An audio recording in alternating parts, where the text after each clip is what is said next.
Power and politics in Brazil. As of 2019, Brazil is undergoing a rapid political, economic, and environmental transformation. It is the largest country in South America with a population of 211 million people and a colonial past that is evident to this day. Brazil imported 11 times more slaves than the United States, numbering over 4 million, and Rio de Janeiro alone was home to more slaves than the entire American South, beginning in 1532.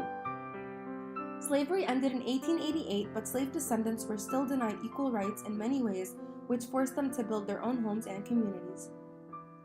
Brazil's economy is largely dependent on natural exports, including agriculture, energy, natural minerals, and cattle grazing that accounts for a GDP of approximately $2 trillion, roughly 3.3% of global GDP.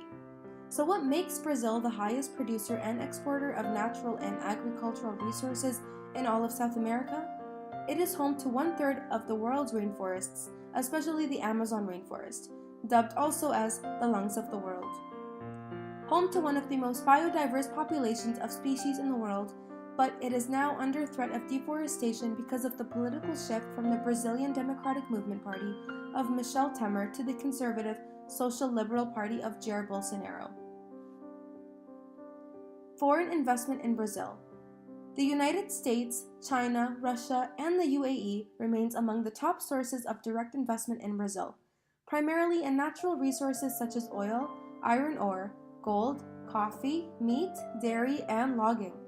Globalization of the Brazilian economy was specifically targeted because of the Amazon rainforest. The natural minerals is a prime source for investment and agriculture. The new Brazilian government has taken a hard right stance on politics and its economic policies, opening up the country's laws in order to attract investment. New legislator has consolidated the agricultural ministry with the environmental ministry.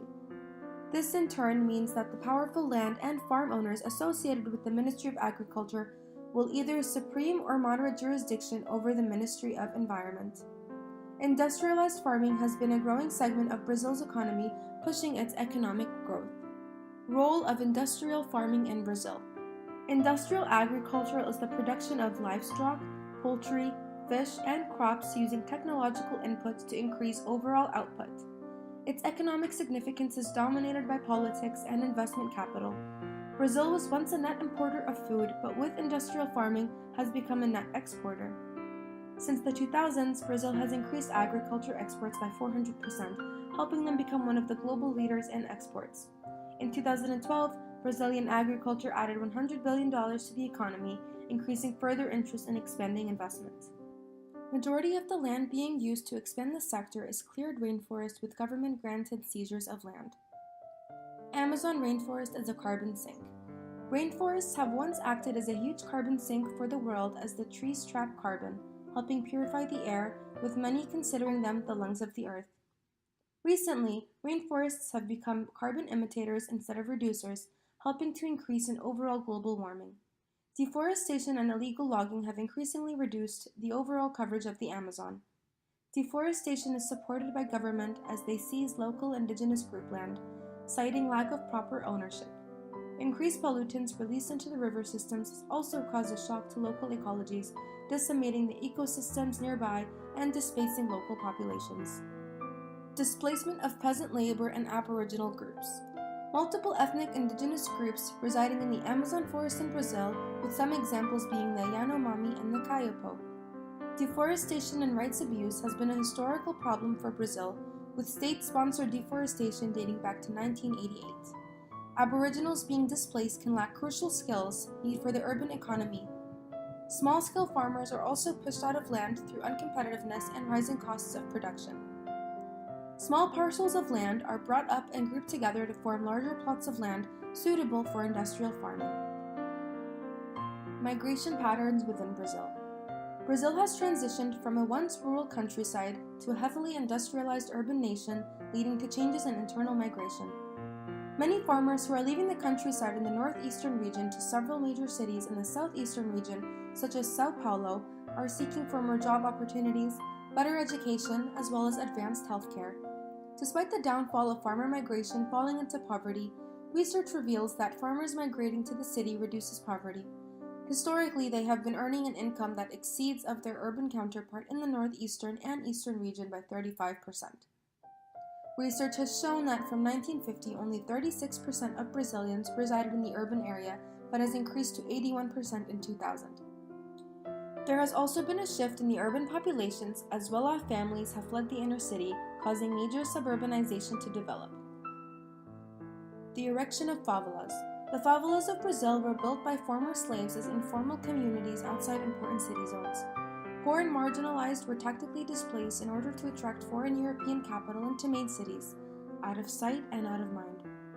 High cost of living and unemployment in major cities find many forced into favelas. Government policy in the 2000s had them a laissez-faire approach, ignoring development of services within these zones in the hopes that urbanization would eliminate them.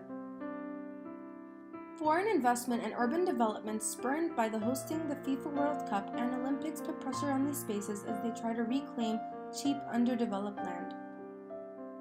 Corruption and protests. Brazil had historically had high levels of corruption, with much of the government fundings and investment being manipulated to the benefit of a few large stakeholders. Transparency International rated Brazil 79th out of 176 countries for corruption, which highlights major concerns for this booming economy. Hosting the FIFA World Cup and Olympics caused the government large amounts of money in order to build stadiums and infrastructure. These stadiums and buildings remain unused after the games as the cost of operating long-term is too expensive for local populations. The stadiums have been abandoned, leaving large capital investments to fall apart. In conclusion, the decisions made by the Brazilian government and its people affect not only their lives but the well-being of the global population.